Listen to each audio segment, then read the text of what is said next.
How's it going, guys? And as requested in a poll, you guys wanted to hear me talk about the Majin Buu Saga over Sonic Unleashed. So here you go. This is going to be my retrospective on the Majin Buu Saga. And this is a controversial saga because a lot of people don't like it, especially in the original Dragon Ball Z format, not talking about Kai, because people say it's too long. They claim it's dragged out. They claim that it's unnecessary. There's arguments that it should have ended at the Cell Saga. I think a lot of those arguments are complete and utter bullshit. And I think a lot of people seriously need to re-watch this saga, re-watch this arc of Dragon Ball Z, because there's a lot of ignorance going around. I think there's a lot of false memories of this saga, because I think this saga is just absolutely great. I think there's so many twists and turns, so many new characters, so many new ideas and concepts and different elements floating around here. There's just so many things are just done right here, and you can argue and you could, counterpoint a lot of these things that I've just said, but I think that this is an overall very satisfying saga. You could make the argument, yes, like with any saga, certain things are dragged out, but isn't that the Dragon Ball charm?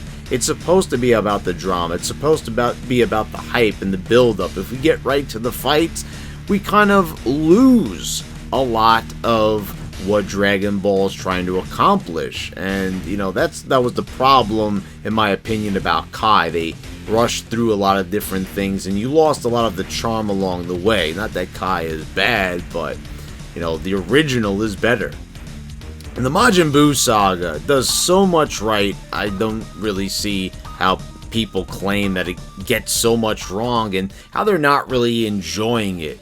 Because, I don't know, really, if I think that the Cell Saga is better. This is really a great saga where, they're really in peril, the Z Fighters. Earth is in peril. Goku is dead. Goku is brought back for one day to fight in the World Tournament. And that's another thing about this. Like, where does the Majin Buu Saga begin? There's a lot of different takes on this. And plus, people talk about, like, sub-arcs and sagas, and I've heard the Babidi Saga being floated around. I've never really thought of the Babidi Saga as being a thing, but apparently it is, and that's kind of like a thing that the DVDs, the orange boxes, when they started breaking things up into seasons, and all of a sudden we had 9 seasons of Dragon Ball Z. I refer to it as the Buu Saga, and I would say the Buu Saga starts, really around when the Great Saiyan Man comes about, when Gohan goes to high school, right after the other World Tournament, I would say. Because, we're introduced to an older Gohan, and we meet Videl, and, we see that Mr. Satan has become more and more popular following the Cell games, and he has a whole entire city named after him now, Satan City.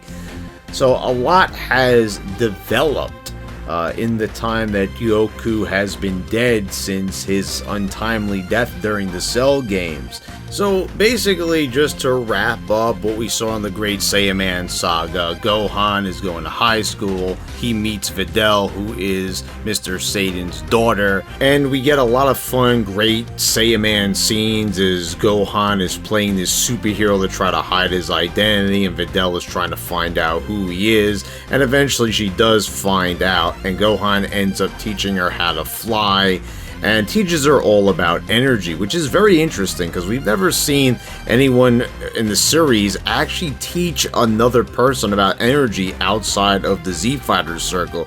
And they end up kind of liking each other, having some sort of a weird relationship where, Videl is not really letting on that she likes Gohan, but she kind of does.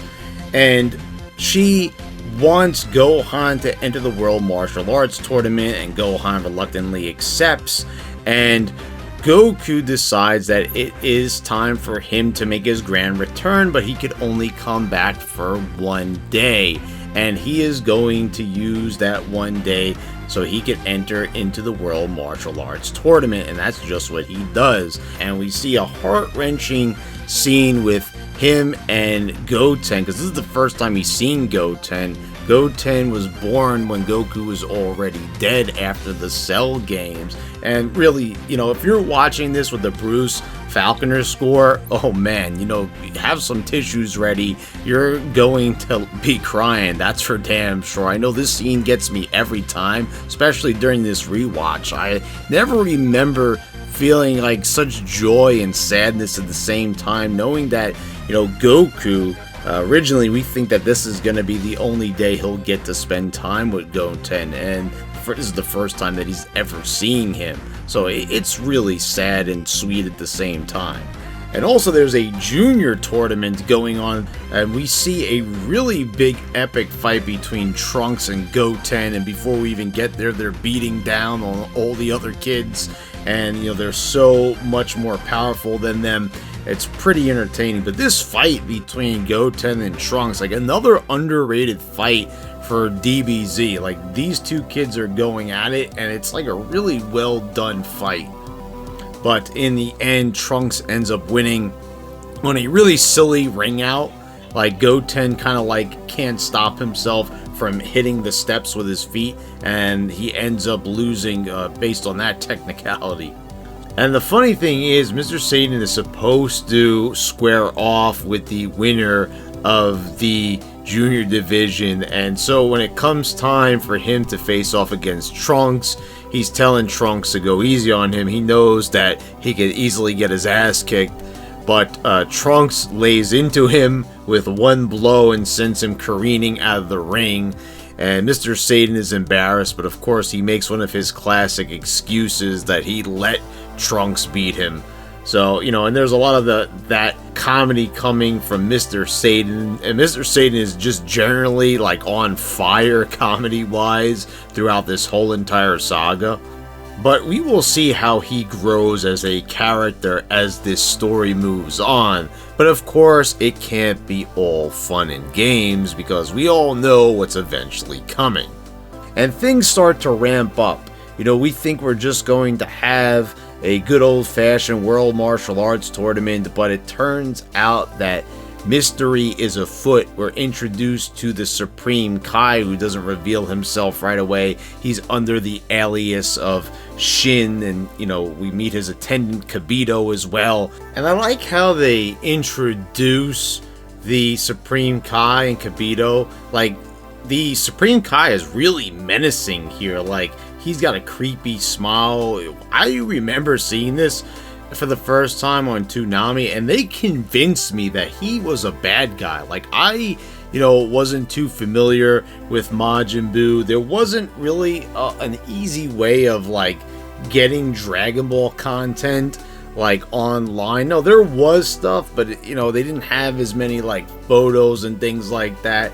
So I actually thought like this was going to be the bad guy, at least for like the beginning of this arc anyway, but it ends up that he is an ally in the end. But things are played out in a very mysterious way.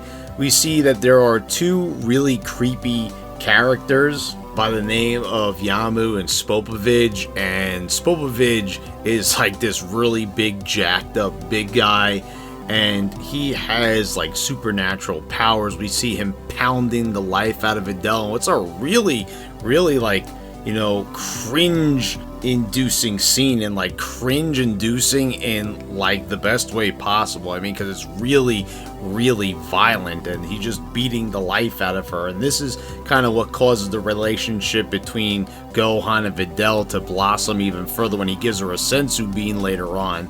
So we have Kabito, who is the Supreme Kai's attendant, and he goes one-on-one with Gohan, and he asks Gohan to power up to a Super Saiyan, and that's just what Gohan ends up doing. And this is a ploy by the Supreme Kai and Kabito to lure out Babidi's minions, who are Spopovich and Yamu. And the Supreme Kai tells the rest of the Z Fighters, such as Piccolo and Goku, don't get involved. Piccolo ends up revealing to them that that is actually the Supreme Kai, and they realize that, you know, they should listen to the Supreme Kai, and this draws out Yamu and Spopovich, and they end up draining Gohan's energy using a device that kind of looks like a genie's lamp in a way, and they end up flying off, and the Kabito ends up healing Gohan, and this is when we realize that there is a much greater plot that is at hand, and it is a plot by the wizard Babidi to resurrect Majin Buu. And Babidi plans to gain enough energy to release Majin Buu from his ball-shaped prison. And I like all the lore that's told here by the Supreme Kai, as this dates back because Babidi is actually the son of his father Bibidi, who's a wizard just like him, and I like this whole wizard thing. I've always liked the magic aspect, and I talked about this in my Garlic Jr. retrospective. I always like that, you know, Dragon Ball didn't always have to be about fighting and strong fighters, but I like the idea of magic being involved. And a wizard, this felt like a new concept. You know, we did have Guru raising people's power levels, unlocking their hidden strength, and we have Dende with his healing powers. But this was the first time in DBZ that we'd actually see like a full-blown wizard, someone capable of magic and seemingly limitless magic at that. And I remember someone told me about this way back in high school, but you've got Bibidi, the father, Babidi, the son, and Buu, who is the one that they want to resurrect. So you have Bibidi, Babidi, Buu. Cinderella, anybody? You know, there's a lot of spooky elements. There's a lot of uneasiness in the Majin Buu saga. As a matter of fact, when Yamu and Spopovich get back and they give Babidi the energy that they have in that container, he has no further use for them, so he actually makes Spopovich explode. And the way that this is animated is very disturbing, and you know, I really like that it really puts over the fact that Babidi is just an uncaring, evil wizard, and that even though he's small in stature and he doesn't seem all that threatening, his magic is something to be feared. And we're also introduced to the king of the demon realm, Deborah. I mean, we pretty much have, you know, there's Mr. Satan. This is pretty much the equivalent of Satan, like the real Satan in the Dragon Ball universe. And, you know, I always kind of used to think of King Yema as being Satan of sorts, but, you know, he's really not. I used to think that when I was younger, like he was the devil, but no, this actually is the devil incarnate. I mean, so that's frightening to say the least, and he's under the control of the wizard Babidi. On top of that, he ends up turning Piccolo and Krillin to stone almost instantly, almost as soon as they see him, and he kills Kabito. And I love how he just rushes up the mountainside as they're spying on Babidi and him, and he just comes right in his face and just blasts Kabito and kills him. I remember seeing that. I was like completely shocked. I mean, we just met Kabito a few episodes ago and he's gone. He's dead. In the next couple of episodes, Goku, Gohan, and Vegeta fight against Babidi's henchmen, and the whole idea why these fights are set up by Babidi is so that the energy that is put out every time one of them is damaged in a fight will be sent over to Majin Buu, and that energy will be used so he can escape from his ball prison. So this, you could say, is like, this is where they really like draw things out, but it's not boring to me. I think like they're good fights, and we see how strong Goku and Vegeta are. You know, the fights against Pui Pui and Yakon. Also, Gohan goes against Deborah, and we see that Gohan really hasn't been keeping up with his training, and Vegeta and Goku seem to realize that. I mean, this is not the same Gohan that we saw during the Cell games, and Vegeta makes no buts about it, mentioning it to Gohan. And that's without a doubt. And this is kind of where, you know, people say, oh man, they did Gohan dirty, but they still keep Gohan in the spotlight. And what we'll see in the future, the Buu Saga, they don't really brush Gohan to the side as much as people say. It's kind of an exaggeration. But I mean, I do see where the big Gohan fans, like if Gohan's your favorite character, I definitely see why you would be disappointed. I like Gohan. He's not my favorite character, but, you know, I still probably would have liked to see him get a little bit more. You know, there's always that hint that he's like, you know, far behind Goku and Vegeta. But, you know, he'll be getting his ultimate power up later on in the future episodes down the line in the arc. So that's where I'm saying I think people are wrong. You know, we're going to see a little bit more of what Gohan has to offer. So the thing that is like the big swerve here is the fact that Vegeta ends up going evil because he lets Babidi invade his mind, because Deborah informs Babidi that there's evil inside Vegeta's heart. They sense that there's a lot of selfishness and anger, and Babidi takes advantage of that. He uses his magic to influence Vegeta, and he ends up becoming evil. And I remember this being so iconic. I remember back in like high school, like people loved this, like the fact that he has the M on his forehead, Vegeta, and the fact that he was going back to the way he was within the first couple of arcs of Dragon Ball Z. Probably one of the most mouth-gaping, shocking parts is when Vegeta just blasts the people in the audience up in the stands in the arena of the World Tournament when they head back over there. You don't expect this, but it shows that Vegeta means business, and he does it because Goku is refusing to fight him at first. So this is the way that Vegeta knows he can egg Goku on into doing it. And, you know, I do really like the fact that this gives us an excuse to see Vegeta and Goku go head-to-head once more. You know, of course, I think I always enjoy the Saiyan Saga fight between them. That will probably always forever be my favorite fight between these guys. But this is definitely a good fight between the two that lasts for a few episodes. And meanwhile, as they're fighting, you know, Goku and Vegeta taking extensive damage, which is leading to Buu being powered up. And sure enough, that's exactly what happened. Buu ends up becoming reawakened. So, you know, the big mistake here is not Goku's fault this time, really. It's Vegeta. Vegeta is the one where he's so selfish, this ends up being the reawakening of Buu. If Vegeta did not allow himself to get taken over by Babidi's magic, they would have went in there, killed Deborah, killed Babidi. But on top of that, you know, if Goku and Vegeta didn't like mess around and, you know, take so much time, you know, going, you know, letting Vegeta face Pui and Goku one-on-one with Yakon. They probably could have got done with this a lot sooner before Deborah would even get the idea to tell Babidi to take over Vegeta. So there's lots of different little theories that you could come up with, but, you know, that's besides the point. Just kind of fun to think about. I mean, you know, there always has to be a plot device to get us from point A to point B, and that's kind of the reason why, you know, things are dramatically paced out the way they are in these arcs. So what follows is Vegeta having to stop Buu because Gohan is too underpowered at this point.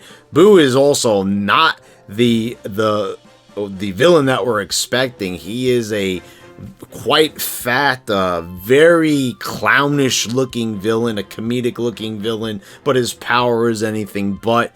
He's absolutely vicious. We see that he turns Deborah into a cookie. And, you know, I remember seeing this. I mean, that to me is pretty damn disturbing.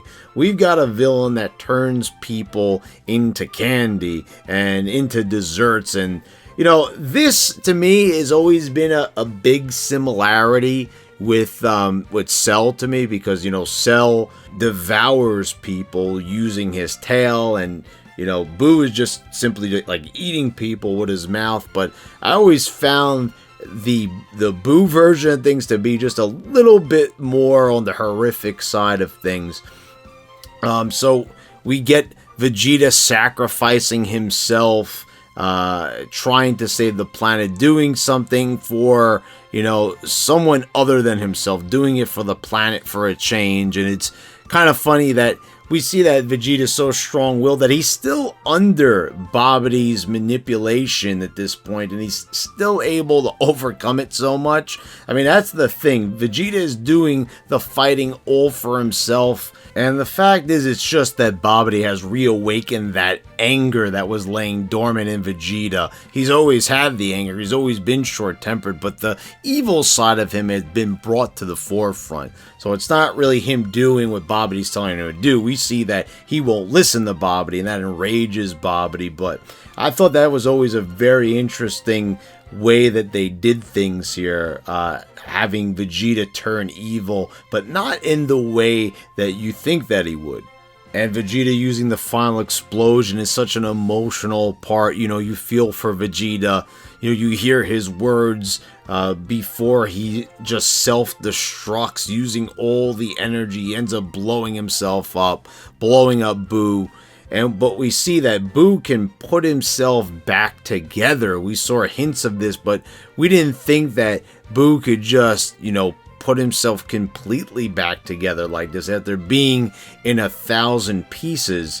And we see that there is regeneration once again making its appearance here. And this is something where, okay, we have two villains back to back where, Cell could regenerate because he had the cells of Piccolo. And we have Boo regenerating for a different reason, because that's just the way his body is made up. And, that, to me, it was maybe a little bit too similar to have similar villains like this back to back, and they share similar qualities, as we'll see down the line with the Absorption. I think he's an awesome villain. It's just that, I can't always get that out of my mind. We have, two similarities back to back. And now Vegeta is gone. He's dead. And Goku, he's already dead, but he only has a few hours left at this point. And he decides that what he's going to have to do now is teach Goten and Trunks to learn how to fuse and become a fused warrior that will eventually be Gotenks. And this is now a moment of desperation for the Z Fighters. I mean, they've lost Vegeta, and they just gained Piccolo and Krillin back because Boo ends up devouring Deborah, which makes them be released from their stony prison. So there's that, but Piccolo and Krillin are vastly underpowered, so they're not going to be much of a help. And we go quite a few episodes with the gang thinking that Gohan is dead because Boo knocks him out of commission, and he's just laying in the forest for a few episodes until the Supreme Kai and Kabito come upon him, after Kabito is wished back with the Dragon Balls, because Bulma decides to wish back everyone who died the day of the World Martial Arts Tournament. And the Supreme Kai decides to take Gohan back to the sacred land of the Kais for training, and we'll talk about that in just a little bit. And meanwhile, Babidi and Boo are going on a killing rampage. Boo is turning people into candy. He's raiding cake shops and bakeries. And, it's definitely more hands-on. We're seeing, tons more killing than Cell is. I mean, we saw Cell absorb people, but they seem to be a little bit more detailed with showing Boo's handiwork in this arc. And, Babidi is just letting Boo go on a total rampage. It's a murder spree. And Goku has to really buckle down and try to teach two kids to learn how to do a fusion dance, which is super complicated. And they have to get all the moves right.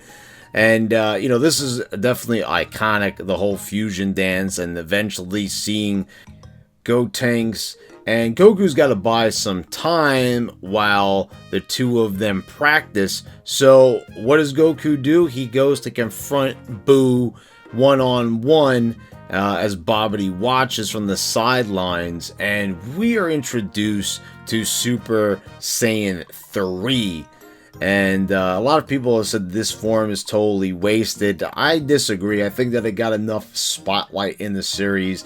I think it's mostly because the form was never used to actually win a fight. So I could kind of see that argument. Because, we had Super Saiyan, the original form, being able to beat Frieza. And then we had Gohan going Super Saiyan 2 and defeating Cell. So, people were probably expecting Super Saiyan 3 at the time to be enough to beat Buu, but that wasn't the case, as we'll see later on in the conclusion to the arc. Now, this scene is really known for the Bruce Falconer composition, which is just marvelous in every sense of the word. And people who are live and die by the Japanese version, they will tell you that they think that the music in this scene is better than the Kikuchi score, which blows me away that a lot of the purists will actually admit that. But if you listen to this track, you'll understand why.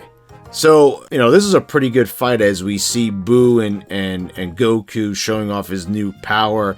But by using this new level that he's achieved, Goku is really burning up his remaining life energy, and he has to return to the other world sooner than expected. So Piccolo is now in charge of finishing up the training for the fusion. And in one of the most startling scenes, Buu grabs Babidi and kills his ass because he's heard enough from Babidi and his threats to seal him back up in his ball if he doesn't do exactly what he says. But Buu realizes that he doesn't have to do what he's told, and now he goes on a rampage of his very own. And now he doesn't have a more intelligent being telling him what to do. Now you have this childlike madman on the run. But there's a strange part of me that feels really satisfied and happy for Buu that he kills Babidi, because, Babidi just is annoying. I mean, I like Babidi as a character, but you gotta admit, with him threatening Buu over and over, you really start to feel sorry for Buu, even though he's still so evil at this point. Anyway, Goten and Trunks finally managed to pull off the fusion and become Gotenks after some humorous failed attempts, and I really love all the rapport between Piccolo and the back and forth and all the dialogue that they have together. It's really good stuff. And, Piccolo is like a frustrated babysitter / teacher. It's just good material. But Gotenks is a whole new fused being, and he has a really super cocky attitude, and he cannot wait to fight Buu, and he rushes off to fight him without even being a Super Saiyan, which results in him getting his ass kicked in a most major way. Then we get probably one of the most endearing parts of the arc, where we see that Mr. Satan becomes an unlikely hero as he befriends Buu, and Mr. Satan comes there with the intent on killing Buu, but then they end up becoming unlikely friends. And Mr. Satan ends up convincing Buu to stop killing people. He also gets a new puppy, and Buu is finally humanized. And Mr. Satan says that he's just like a child, and he really takes a liking to Buu. But then a bunch of ruffians show up, guys that see this as the end of the world, and it doesn't matter, they can kill and maim whoever they want. So they end up shooting the dog, they end up shooting Mr. Satan. Buu goes absolutely apeshit, and he ends up releasing his inner evil self, and he splits into two beings, and we've got Evil Buu, and this guy is way stronger than the original Fat Buu, and he ends up turning him into a piece of chocolate, and he devours him, and then Super Buu is born. And then we hear probably like one of my favorite pieces of music by Bruce Falconer. This starts playing when he transforms and he flies up to Kami's lookout, because now he could sense people's power levels, and he just zooms right on to the lookout, and he ends up scaring the shit out of all the Z fighters. Piccolo is like terrified, and Piccolo needs to buy more time for Goten and Trunks because they are exhausted, they are sleeping, and Buu wants to fight right now, and he needs to quench his bloodthirst, so Piccolo has to think of a plan, and the only thing he could think of really is to suggest to Buu to kill the remaining people of Earth, and what's a shocking suggestion, but he plans to wish everyone back with the Dragon Balls, of course, anyway, but it is still shocking to hear Piccolo, especially when he's been combined with Kami, making such a suggestion, and it shocks the other Z fighters that are on the lookout as well.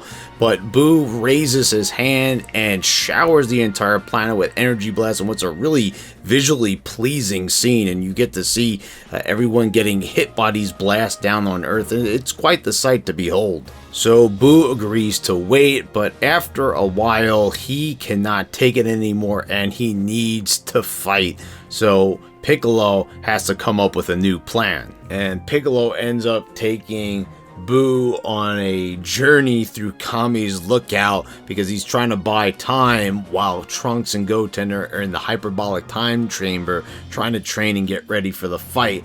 And I like this part. I mean, this is definitely, you could tell like they're buying time here, they're stretching things out, but I do like getting the tour because we haven't really seen too much of Kami's lookout.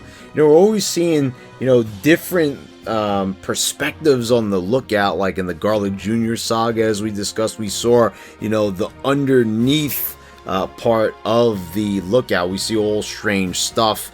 You know, we saw the pendulum room. We've seen tons of stuff in Kami's lookout, you know, that we weren't expecting to see over the years. But here we see like there's stairwells, you know, you could go underneath the lookout, and there's different passageways. So, you know, Piccolo gives us the grand tour, you can say.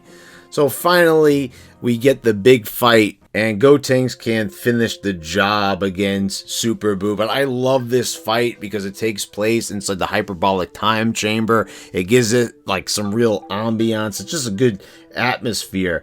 And, you know, I love the dialogue that's exchanged here. You know, we see like Buu being entertaining. You know, he's drinking a soda and reading a magazine as he's getting bored while Gotenks strategizes. And I love the Super Ghost Kamikaze attack. I think that's hilarious, and you know, all the different strategies and moves that Gotenks thinks up.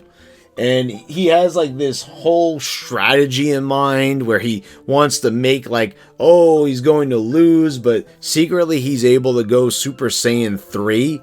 And what Piccolo does is he thinks all is lost. He, you know, Gotenks says, oh, I lost all my power. I can't fight anymore. And what does Piccolo do? He blasts the entrance to the hyperbolic time chamber, trapping everyone inside. Like, there's no way out of here. Like, they're stuck in there for eternity. And like, you're like, oh shit. But like, Buu gets super upset. He ends up screaming really loud and ripping a hole like right through reality, and he ends up escaping through this little portal that he made.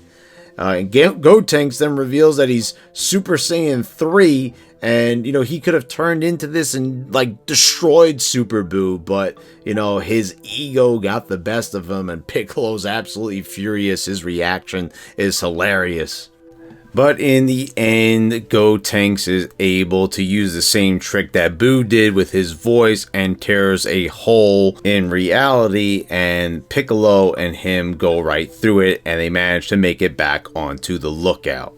And speaking of hilarious, while all this is going on, we see Goku and Gohan and the Supreme Kai and what they're up to on the Kai planet that they've taken Gohan to. And Goku uses his instant transmission and shows up on the planet. This is the land of the Kais, and they're trying to teach Gohan how to use the Z sword. And this is kind of like a whole, King Arthur and Camelot sort of deal where Gohan has to pull a mystical, legendary sword out of the ground, instead of like a pedestal. And, he's kind of like the chosen one. No one's able to do it, not even any of the Kais. And he's training to use this sword. And, Goku wants to test out that sword. And Supreme Kai gets an idea to use like one of the sharpest metals around, and Gohan takes a swing with the sword, and the sword just breaks. And like this was supposed to be like the big hope, this was supposed to be like the last resort. And out of the sword comes an elderly Kai, and this is like, I absolutely love the Elder Kai. I think he is hilarious. I was so happy that they put him in Xenoverse 2, and they continued to use him throughout Dragon Ball Super, because his character is hilarious. He's like a Master Roshi type, but he's different. And, I love the whole thing where he's powering up Gohan, making him into Ultimate Gohan, which is his new form that's even more powerful than any of Gohan's Super Saiyan forms. And I love how Gohan's getting pissed off because the Elder Kai has to do this strange dance, and he has his arms outstretched, and he's reading a manga, and he's just giggling and laughing, and it doesn't really look like he's powering up Gohan, but he actually is. You might be asking, like, why is like Goku just like, why is he not coming back to life? Why doesn't he want anyone to wish him back with the Dragon Balls? Well, he feels that, it's time for the people of Earth, for the living. Like, it's up to like Gohan and Goten and Trunks to step up and be the new heroes. And I don't know if that was Akira Toriyama's like original like idea, like, okay, we're gonna give Gohan the spotlight. But to me, like, they jump between a few different things here. Like, it looks like Gotenks is going to be the answer. Oh no, it's Gohan, with the ultimate power up. And when he does finally go on to fight Buu, it's not enough. He ends up getting absorbed because he just ends up getting distracted. So I don't know if that was by design, and like Toriyama was just like, we're just gonna give Buu a lot of opponents, and he's just gonna run the gauntlet through the Z fighters until the eventual last fight between Goku, where we just learn like, oh, well, Goku's just the ultimate fighter, and he's gonna end up. But I don't think so. I think because the way how Toriyama writes and the way I learned that he writes, I think that this wasn't really the original plan, and he kind of just decided to just slide Goku back in as like going to be the savior, being the hero once again. So Buu ends up absorbing Gotenks and Piccolo, and Gohan has to try to stop him, but it ends up getting pretty close. As they say, he just ends up getting distracted in the end, because after the fused form of Gotenks ends up, coming apart, and it's just Trunks and Goten now absorbed within Buu. It looks like he's about to get the upper hand, but it's not enough. He ends up getting that distraction, and it ends up costing him, and he ends up getting absorbed. Goku is given life by the Elder Kai in a pretty hilarious scene, because Elder Kai is like, I'm going to give up my life so you can fight. And then he ends up coming right back to life right away. He falls to the ground. We're like, oh man. And then, well, wait a minute, but we're on the Kai planet, and now, as we see in the Dragon Ball universe, after someone dies and they're like a good person, they're still going to come back to life in the end. So we just see he has like a halo above him. So that's pretty funny. But he is given the Patara earrings by the Elder Kai, and he is told that, he needs to go to Earth and fuse with somebody to get enough power. And he chooses Gohan, but Gohan gets absorbed. So Goku now has to make a decision. Who is he going to fuse with now? And he's thinking about fusing with Mr. Satan.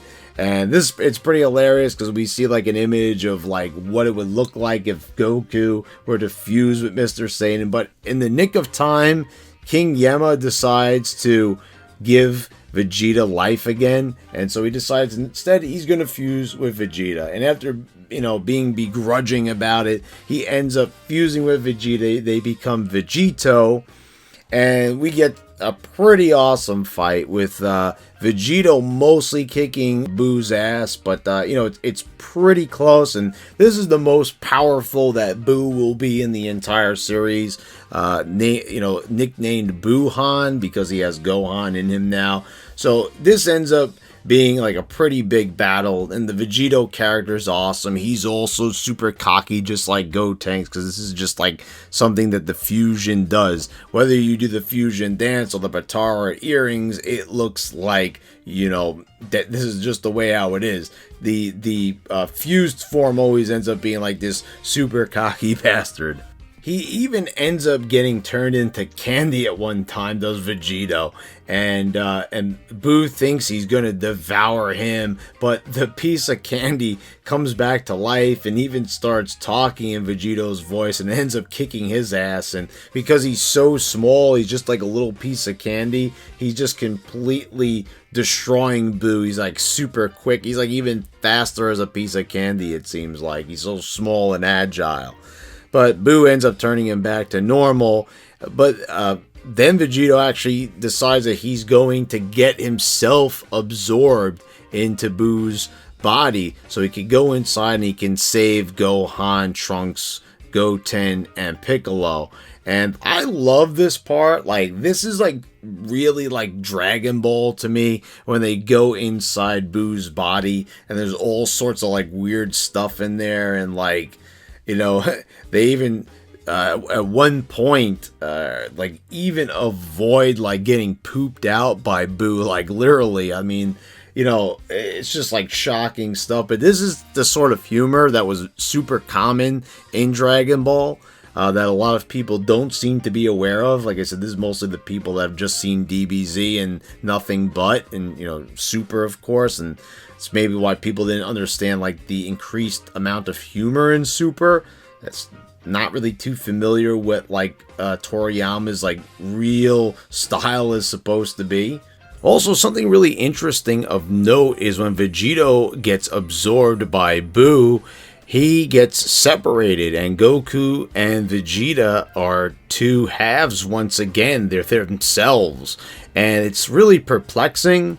There's really no explanation given for this in the dub. They mention that it must have something to do with the atmosphere inside Buu, but the original Japanese doesn't even bother to really mention anything. The Elder Kai said that the fusion was permanent and that once they put on the Batara earrings that they would be stuck together forever. And we see this with the Supreme Kai and Kabito, like they're stuck together now forever. But we wouldn't realize until Dragon Ball Super, which was decades later, that the fusion between two non-Kais is not permanent and that they actually will defuse after an hour. And I need to ask, why did it take so long to come up with an explanation like that? It's really mysterious why we had to wait so long to actually find out the official reason for it. But in a way, I guess at the time, Akira Toriyama just didn't want to have Vegito be the main hero anymore, and he might have thought that maybe this would have been the stopping point for Buu, that Vegito would kill him. But like many other moments where people like to come up with theories that maybe this was the person that was supposed to end the fight, such as Gotenks and Ultimate Gohan. Maybe Vegito was meant to beat Buu, and then he just decided, what? No, we're gonna defuse them, and we're just gonna have Goku win in the end. This is the way how Akira Toriyama writes. So I think that's probably what would be the most logical explanation for the lack of explanation here. And then they go inside Boo's head, and they have to fight a like weird like mind constructed version of Boo, and he ends up inside his own head, and we see like Gohan and Piccolo all imprisoned like inside little like mucus balls. It's like super weird, and they have to save him, and they end up escaping Boo's body. But at the same time, Vegeta actually ends up yanking on Fat Boo's pod that he's encased in. And this ends up disrupting Boo's, inner workings. And this ends up resulting in Boo taking on a new form entirely. And it is Kid Boo. This is the pure form of Boo, how he was originally created. And we find out that this from the Supreme Kai, as he informs us, well, this is how Boo looked from the very beginning. And what he did was, he actually absorbed the Grand Supreme Kai many, many years ago. We find out that this actually weakened him and turned him into Fat Boo. And he actually has a very similar appearance. He almost has the same body type. And this is kind of what gives Boo his like childlike personality, and actually made him kinder. And that's kind of what we saw coming out with Mr. Satan. That's the side that Mr. Satan fell in love with, is actually he's kind of fallen in love with the Grand Supreme Kai, because the new good Boo, the Fat Boo now that exists, that was actually the Grand Supreme Kai. In one of the most shocking moments, Boo destroys the entire fucking Earth. But in a split-second decision, Goku decides to save Dende and Mr. Satan, who have been on the sidelines during the entire fight with Boo, instead of Gohan and Trunks. He goes for them first. He thinks he might have enough time, but oops. No, but it actually turns out in the end that it's a good thing that he ended up saving Dende, because he ended up being more useful, and everyone ends up coming back to life in the end anyway, because they needed Dende for the Dragon Balls. So that was a good thing. And the rest of the fight with Kid Boo takes place on the Kai planet, and they're just battling it out, Goku and Boo, and Goku actually lets on to Vegeta that he had been holding back because he wanted to give Vegeta a turn in the fight. But Vegeta inner monologues during this entire fight and realizes there's no way that he can contend with Goku at Super Saiyan 3. And to Vegeta's dismay, Goku is now completely exhausted. He doesn't have enough energy to defeat Boo at this point, because he did it all in the name of sport, in the Saiyan pride way. So that's an interesting element that Goku reveals, that he could have finished off Boo at any time. He just was trying to be fair about the whole thing. Goku tells Vegeta that if he had at least 1 minute, he could get some of his power back, and he may be able to defeat Boo. So that's exactly what Vegeta does. And as Vegeta is trying to hold off Boo, and he's getting his ass kicked in the process, Kid Boo ends up spitting out Fat Boo. And when Vegeta is unable to continue fighting, Boo takes over. Then Vegeta gets an idea when Goku says that it's no good. He just can't power back up. Vegeta comes up with a plan to use it in the Mechian Dragon Balls, since Earth's Dragon Balls have been destroyed along with Earth itself. So the Supreme Kai and Dende head off to New Namek, and they go find Mori and the rest, and they use the Dragon Balls upon Vegeta's request to restore Earth and restore all of the people. And they're going to ask the people of Earth to lend their energy to Goku so he can use a massive spirit bomb to try to once and for all kill Boo. And this is like a really hectic part.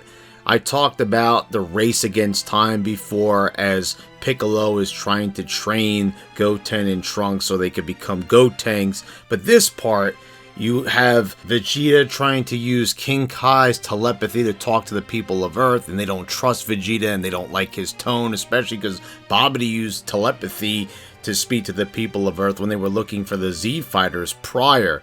But when Goku takes over, a few more people are willing to listen, and this is where we get to see cameos from Launch, and we even see Ader and Sano and a few others, and it's really a fun part because we get to see some characters that we really didn't get to see too much of in DBZ, more so in Dragon Ball, so that's a lot of fun.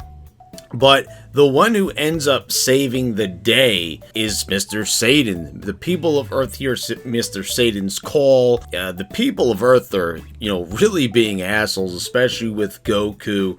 He's pleading with them. And, even though they remember Majin Buu and all they've done, you think that they'd be more willing to listen.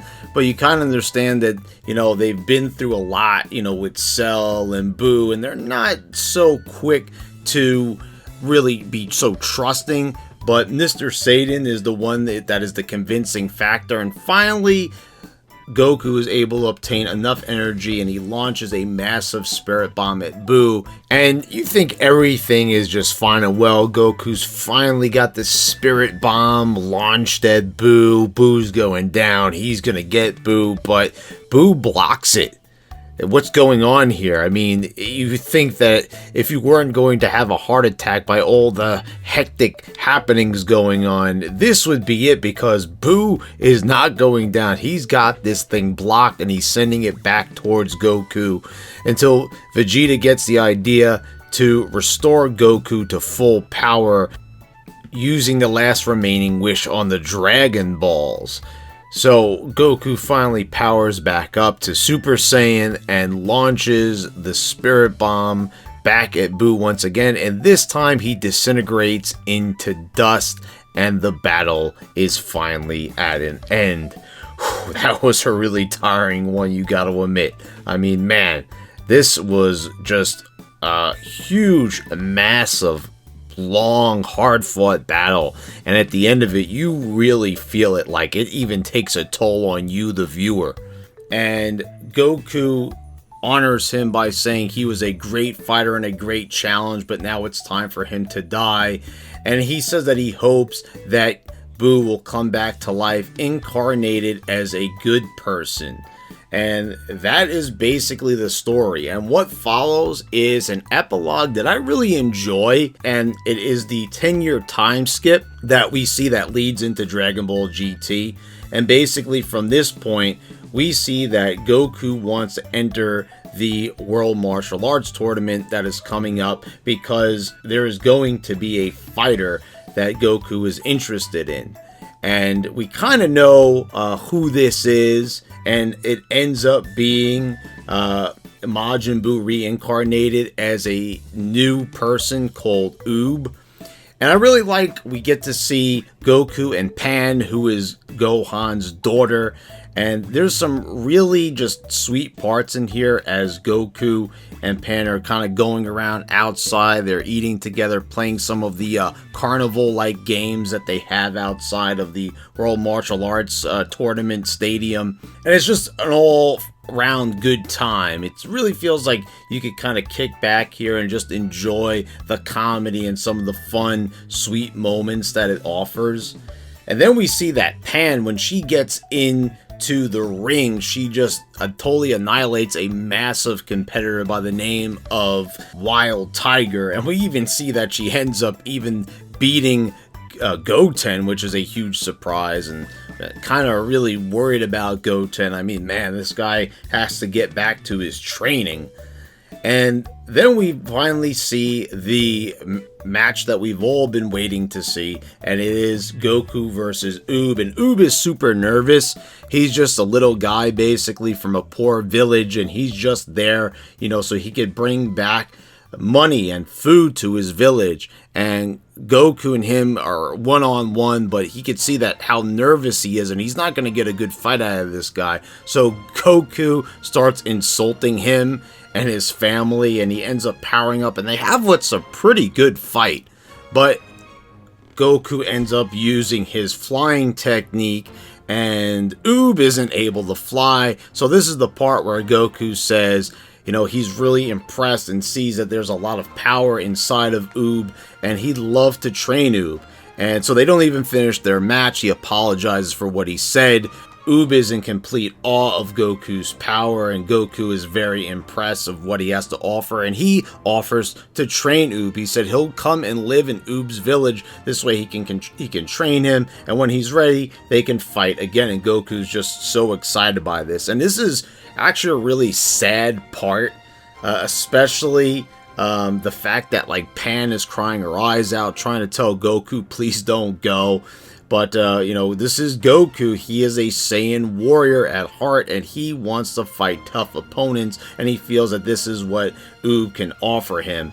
And so he ends up flying off with Oob on his back, and this leads into GT. And if you watch GT, there's actually a pretty good lead-in to it in the first episode, but we're going to have to save that for the Dragon Ball GT retrospective that I have planned, guys. So that's about it. I hope you all enjoyed my retrospective on the Majin Buu Saga. I really do love this saga. There's just so much to enjoy. There's so much that happens in it. I get it that people feel that it's dragged out, but I feel that it just offers up so much. It's just impossible to dislike it or overly criticize it. So guys, hope you all enjoyed it. Please subscribe if you haven't already. Click the bells to get all notifications when I post all my new videos. I want to thank all my patrons for your continued support. And thanks again, guys. I will see you next time.